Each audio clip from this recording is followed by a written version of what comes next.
नमस्कार, आपके साथ मैं हूं निशा रौतेला और आप देख रहे हैं अपूर्ण उत्तराखंड। तो चलिए बुलेटिन की शुरुआत करते हैं। उत्तराखंड की राजधानी देहरादून में रक्तदान अमृत महोत्सव कार्यक्रम का आयोजन किया गया, जिसके शुभारंभ पर उत्तराखंड के मुख्यमंत्री पुष्कर सिंह धामी बतौर मुख्य अतिथि उन्होंने शिरकत की। वहीं सीएम धामी ने अपने संबोधन में कहा कि आज भारत की पहचान बन गई है कि भारत दुनिया का नेतृत्व कर सकता है। ये भाव जगाने का काम हमारे प्रधानमंत्री नरेंद्र मोदी ने किया है और विश्व में कोई भी घटना होती है तो दुनिया भारत की ओर देखती है कि भारत का रुख क्या होगा।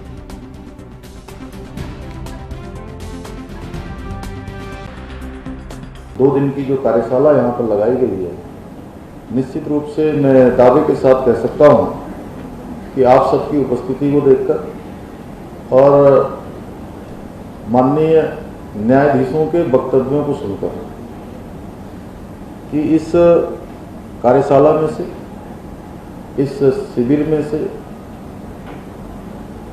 जो मंथन होगा, उस मंथन से अमृत निकलेगा और उस अमृत से निश्चित रूप से जो माननीय न्यायाधीशों की हमसे अपेक्षा है, हमसे माने कि मेरे राज्य सरकार से जो अपेक्षा है वो तो है ही है। मैं स्वयं आ गया हूँ, स्वयं मैं यहाँ पर हूँ, हमारे सारे प्रमुख अधिकारीगण भी यहाँ पर हैं। इस कार्यपालिका और विधायिका से जुड़े हुए यह मानिए कि हर वो मशीनरी का पुर्जा यहाँ पर है जिसकी आपने अपेक्षा की है।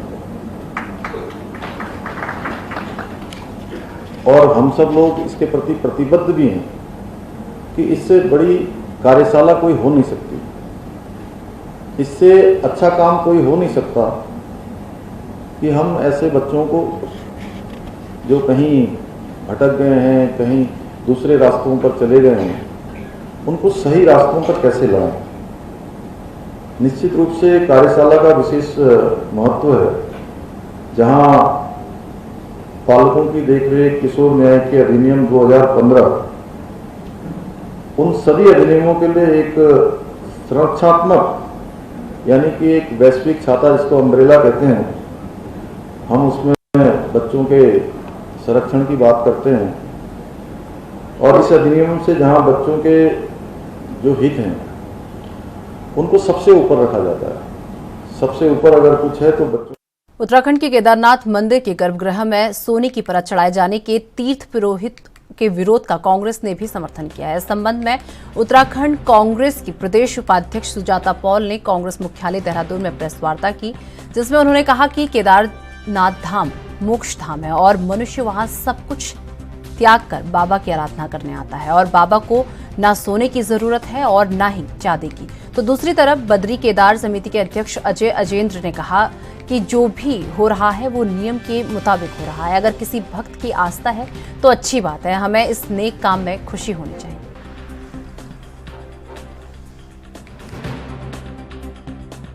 जब नाश मनुज पर छाता है, पहले विवेक मर जाता है। और इस प्रचंड बहुमत की प्रचंड अहंकारी सरकार का विवेक खत्म हो चुका है, नष्ट हो चुका है। और इसी कारण से बाबा केदार के प्रांगण में 2 साल पहले आपको याद है कि सिल्वर यानी कि चांदी चढ़ाई गई, उसकी परत लगाई गई, उसके लिए दीवारों पर खोदा खादी करी गई, वहाँ पर फाइबर लगाया गया और उसके ऊपर चिपकाया गया। अब क्या कर रहे हैं, अब उसको हटाकर चांदी को वहाँ पर मैंने सुना है कि 100 या 200 क्विंटल, ना जाने कितने क्विंटल, हमारे पास आंकड़ा नहीं है इसलिए मैं इस विषय में कोई एक्यूरेट फिगर आपको नहीं दे सकती, लेकिन आप समझ सकते हैं कि बाबा केदार के मंदिर की दीवारों पर अगर सोना चढ़ाया जाएगा तो कितने की ज़रूरत होगी। मगर कितना भी सोना आप चढ़ा दो, कितना भी चांदी, कितने हीरे जवाहरात, क्या बाबा को कोई खरीद पाया है। मैं आपको याद कराना चाहती हूँ रामधारी सिंह दिनकर जो राष्ट्र कवि थे, उनकी एक कविता के बारे में जिसके शब्द अभी मैंने आपके सामने दोहराए भी हैं। कृष्ण की चेतावनी, बाबा केदार ने चेतावनी दे दी। कैसे दी? कल जब ये फाइबर शीट और प्लाईवुड लगाया जा रहा था तो अखंड जोत से एक भभका निकला और वहाँ आग लग गई और वो जो प्लाई और फाइबर लगा हुआ था वो तहस नहस हो गया। इसको बाबा केदार की चेतावनी के रूप में देखना चाहिए। ये हमारी श्रद्धा से जुड़ा हुआ मामला है, यह हमारी भावनाओं से जुड़ा हुआ मामला है, यह हमारी आस्थाओं और परंपराओं से जुड़ा हुआ मामला है। तो अगर परंपराओं के साथ छेड़छाड़ कर रही है भाजपा की प्रचंड बहुमत की सरकार, तो मोदी जी बताए कि वो वेश धारण करके गए थे, सन्यासी का ध्यान कर रहे थे केवल फोटो के लिए। वो गर्भगृह में गए थे और गर्भगृह की तस्वीरें उन्होंने साझा करी, वो पहला पाप था। और ये दूसरा पाप हुआ है भाजपा की सरकार के द्वारा। रेस्टोरेशन वर्क बाहर करा जा रहा है, करिए आप बाहर, लेकिन अंदर जो आपने किया है उसके कारण वहां पर आग लग गई। ये बाबा केदार की चेतावनी है। 2013 में हम आपदा देख चुके हैं। सरकार की छेड़छाड़ नहीं हो रही है और गर्भगृह में वर्तमान में चांदी की प्लेटें लगी हुई थी और हमने चांदी की प्लेटें हटा करके उनको रिप्लेस कर रहे हैं, सोने की प्लेटें लगा रहे हैं। और उसमें कहीं पर हल्की फुल्की कील ठोकने और इस प्रकार, क्योंकि उसमें गर्भगृह पे हम सीधे तरीके से दीवारों से किसी प्रकार का छेड़छाड़ नहीं कर रहे। चांदी की जो प्लेटें थी लगी हुई, उन पे सनमाइका लगी हुई थी, उसी सनमाइका पर ये सोने की प्लेटें लगाई जाएंगी। और किसी प्रकार का मैं ये भी स्पष्ट करना चाहता हूँ कि ये किसी प्रकार से कोई विरोध इस बात का नहीं है।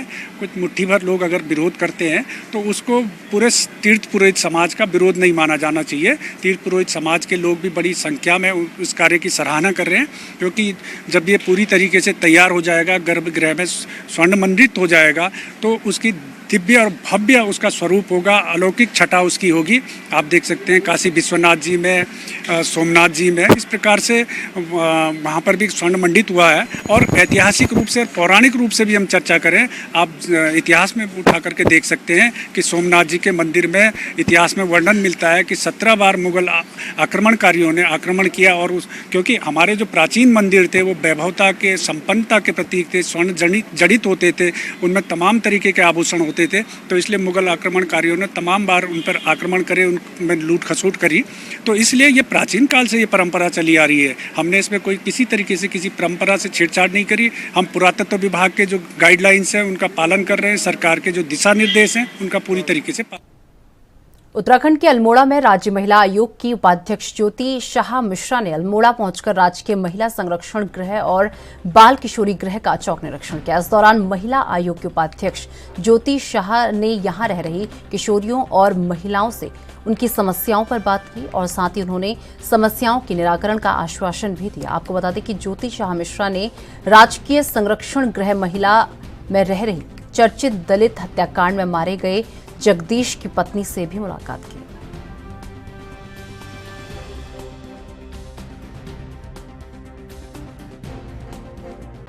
मुझे पता चला है कि मैंने अभी यहाँ जानकारी ली कि वहाँ स्टाफ नहीं है, अब यहाँ प्रोविजन ऑफिसर भी नहीं है। मैं तुरंत देहरादून जा कर के इस विषय में निदेशालय में बात करके तुरंत इसको शुरू करवाने की कोशिश की। मैंने उस महिला से बात की, तो अभी तो यहाँ रहने में तो वो संतुष्ट है, लेकिन मैंने उससे बात की कि आगे तुम्हारे भविष्य के बारे में तुमने क्या सोचा।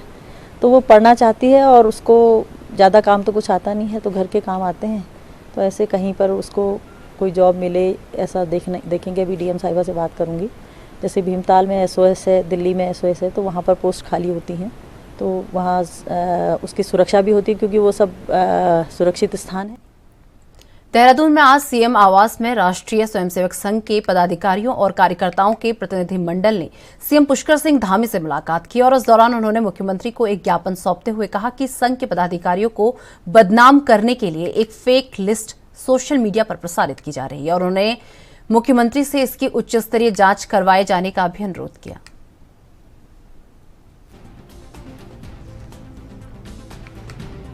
चंपावत जिले के पाटी ब्लॉक के राजकीय प्राथमिक विद्यालय मोनकांडा में 14 सितंबर को जज्जर शौचालय ढहने के कारण, आपको बता दें कि विद्यालय में कक्षा 3 में पढ़ने वाले एक छात्र चंदन की मौत हो गई थी, जिसमें 5 छात्र छात्राएं गंभीर रूप से घायल हो गए थे और इस घटना से पूरे चंपावत जिले सहित पूरे प्रदेश में हड़कंप मच गया था।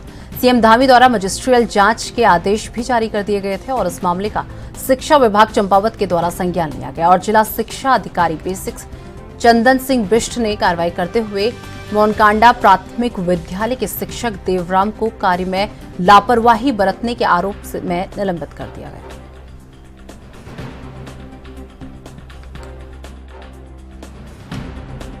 है जो एक दुखद और दर्दनाक घटना जो है प्राथमिक विद्यालय मोनकांडा विकासखंड पार्टी में घटित हुई है, वास्तव में बहुत दर्दनाक घटना थी।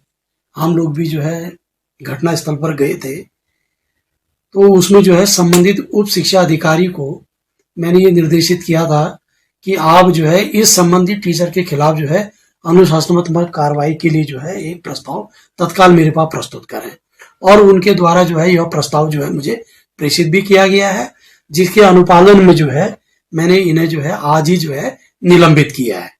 क्योंकि घटना के दिन जो है जो बच्चे जो है चोटिल हुए थे, उन बच्चों के द्वारा मुझे अवगत करवाया गया कि संबंधित विद्यालय के अध्यापक जो उस दिन उपस्थित थे वो अपने कक्ष में ही बैठे हुए थे, और बच्चों के द्वारा जो है गांव में जाकर जो बच्चे जो है दबे हुए थे उन बच्चों के बारे में बताया गया, और तभी अभिभावक जो है दौड़ते हुए विद्यालय प्रांगण में पहुंचे और उन बच्चों को, अन्य बच्चों को जो है वहां पर जो है।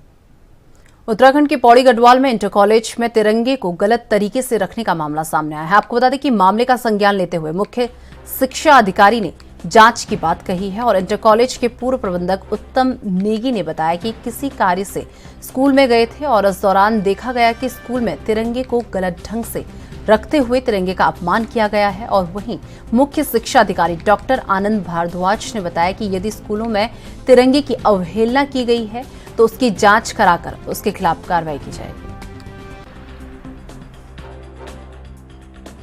मैं अवगत कराना चाहता हूं, भारत सरकार के निर्देशानुसार 13 अगस्त से लेकर 15 अगस्त तक ध्वजारोहण कराने के लिए आदेश दिए गए थे।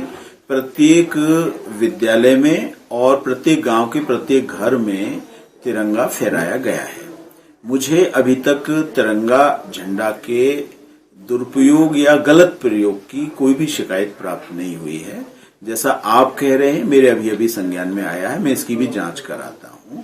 यदि प्रबंध तंत्र की ओर से, प्रधानाचार्य की ओर से जो ध्वज संहिता है उसका उल्लंघन हुआ है तो उनके विरुद्ध नियमानुसार कार्यवाही की जाए। हमारे जो तिरंगा है उसका सम्मान किया जाता है, लेकिन कल मेरा विद्यालय में जाना हुआ इंटर कॉलेज डांगीनार में, और जब मैं कार्यालय में गया तो मैंने देखा कि तिरंगे का इतना बड़ा अपमान कर रखा है वहाँ पे। आप वीडियो में देख सकते हैं कि उन्होंने किस तरह से तिरंगे को रखते हैं। उत्तराखंड के उत्तरकाशी के राजेंद्र सिंह रावत राजकीय महाविद्यालय टटाऊ बडकोट के स्नातक में नव प्रवेशार्थियों के स्वागत के लिए अभियान्स और नवीन राष्ट्रीय शिक्षा नीति 2022 पर व्याख्यान कार्यक्रम का आयोजन किया गया। वहीं आपको बता दें कि मुख्य अतिथि यमुनोत्री विधायक संजय डोभाल और प्राचार्य अंजू भट्ट ने दीप प्रज्वलित कर कार्यक्रम का शुभारंभ किया। और आपको बता दें कि महाविद्यालय में आयोजित कार्यक्रम में स्कूली शिक्षा से लेकर उच्च शिक्षा तक पढ़ने और पढ़ाने के तरीकों पर वक्ताओं के द्वारा प्रकाश डाला गया, और नव प्रवेशार्थियों बीए और बीएससी प्रथम वर्ष के छात्रों को महाविद्यालय के सभी प्राध्यापकों ने महाविद्यालय में होने वाली समस्त प्रकार की गतिविधियों के अवसर उपलब्ध कराने की बात कही।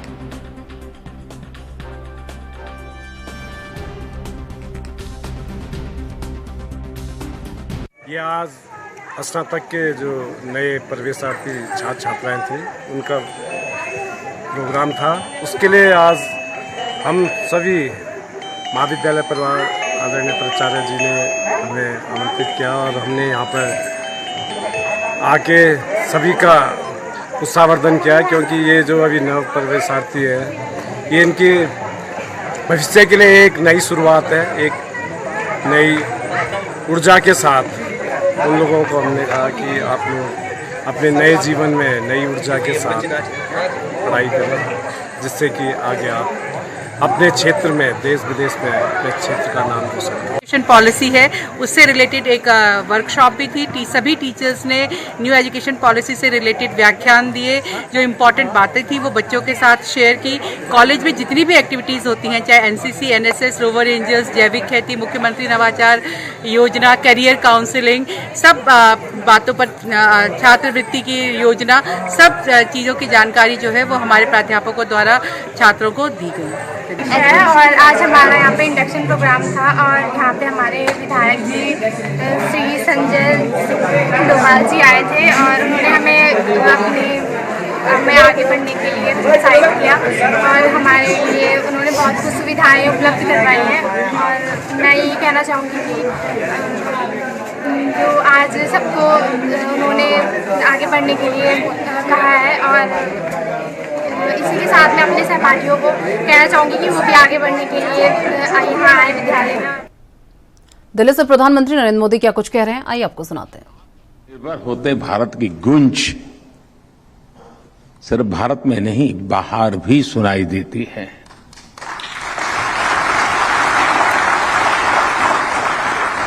आज भारत एक्सपोर्ट के बड़े लक्ष्य तय कर रहा है। पहले तो ये तय करना ही बड़ा कठिन रहता है, इतना बड़ा, पहले तो इतना था, अब एकदम ऐसा। लेकिन एक बार तय हो जाए तो देश कर भी देता है। उन लक्ष्यों को पूरा कर रहा है देश। आज भारत के मैन्युफैक्चरिंग सेक्टर का सामर्थ्य, एक प्रकार से भारत मैन्युफैक्चरिंग हब के रूप में उभर रहा है। ये दुनिया के मन में स्थिर हो रहा है, इसकी स्वीकृति बन रही है। जो लोग पीएलआई स्कीम का अध्ययन करेंगे उनको पता चलेगा कि विश्व ने इसको स्वीकार कर लिया है जी। ऐसे में नेशनल लॉजिस्टिक पॉलिसी हर क्षेत्र के लिए बहुत ही नई ऊर्जा लेकर के आई है। मैं सभी स्टेक होल्डर्स को, व्यापारियों को, कारोबारियों को, निर्यातकों को, देश के किसानों को मैं आज इस महत्वपूर्ण इनिशिएटिव के लिए, जो उनके लिए एक बहुत बड़ा एक प्रकार से जड़ी बूटी उनके हाथ लगने वाली है, इसके लिए अनेक अनेक शुभकामनाएं देता हूं, बहुत बहुत बधाई देता हूं। साथियों, यहां इस कार्यक्रम में अनेक पॉलिसी मेकर्स, उद्योग जगत के सारे बड़े बड़े दिग्गज हैं जो इस क्षेत्र में रोजमर्रा की उनकी जिंदगी है, कठिनाइयों को उन्होंने झेला हुआ है, रास्ते खोजे हुए हैं, कभी शॉर्टकट भी खोजे होंगे, लेकिन किए हैं। आप सभी जानते हैं उत्तराखंड के अल्मोड़ा में ऐतिहासिक जिला पुस्तकालय का जीर्णोद्धार का कार्य अंतिम चरण पर है। आपको बता दें कि करीब 1 करोड़ की लागत से बन रहे इस पुस्तकालय का आज विधायक मनोज तिवारी ने निरीक्षण किया और निर्माण कार्य को देखा। उन्होंने कहा कि ये पुस्तकालय विभिन्न प्रतियोगिताओं की तैयारी कर रहे विद्यार्थियों के लिए मील का पत्थर साबित होगा और इसके लिए जिला प्रशासन को सहयोग किया जाएगा।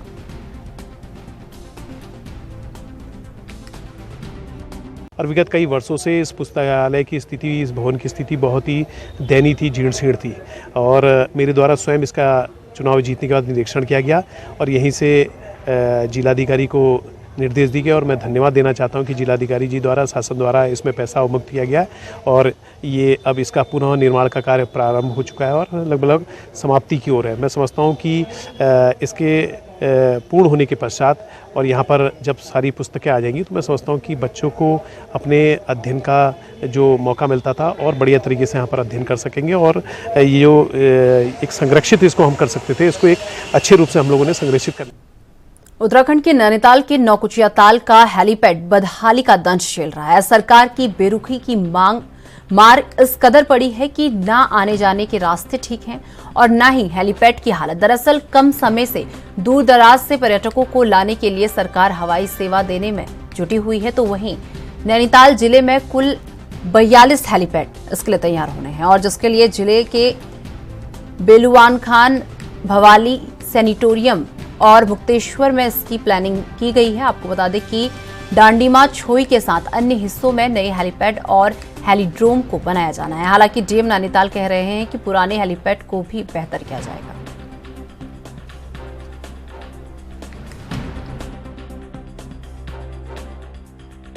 क्योंकि आज सरकार, हमारी उत्तराखंड सरकार जगह जगह हेलीपैड बनाकर पर्यटन को बढ़ावा देने की बात कर रही है, पर हम इतनी जो सरकार का बजट लगा हुआ है इसमें पूर्व के समय से, उसी को हम नहीं संभाल पा रहे। तो मेरा निवेदन यही है कि बदहाल हेलीपैड की दशा को सुधारा जाए, जिससे बेहतर पर्यटन, हेली राइड वगैरह का जो सरकार का एक कॉन्सेप्ट है उस पर सरकार खरा उतर सके। तो जनपद में टूरिज्म के हिसाब से जितने भी स्थान जहाँ पे हेलीपैड की हमारी आवश्यकता है, हेलीड्रोम की आवश्यकता है, तो उस पर कल काफ़ी विस्तृत रूप से चर्चा हुई है और इन स्थलों को।